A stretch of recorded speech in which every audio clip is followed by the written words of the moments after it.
आले आणि मीराबाईच्या हातावर झुळीतली विभूती काढून टेकवली महाराज आणि पुत्रवती भाऊ म्हणून आशीर्वाद दिला आणि तो आशीर्वाद दिल्याच्या नंतर नाथांच्या विभूतीचा तो प्रसाद धडधडीत धडधडत धगधगत वैराग्यपोटी जन्माला आलं. विठ्ठलपंत कुलकर्णी जन्माला आले महाराज आणि त्यांच्या पोटी मग महाविष्णूचा अवतार सखा माझा ज्ञानेश्वर.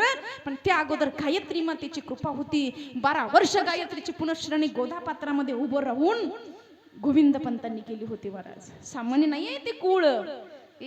बघा मर्यादा पुरुषोत्तमच्या कुळामध्ये जन्माला आले.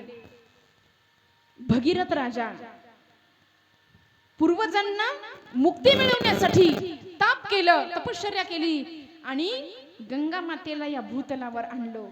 अशा कुळामध्ये इतकं तप झालं होतं तेव्हा त्या कुळामध्ये मर्यादा पुरुषोत्तम जन्माला आले महाराज. तिथे मर्यादा पुरुषोत्तम प्रकट झाले आणि म्हणून कुळ पवित्र असावं लागतं. काय चालू होतं आपलं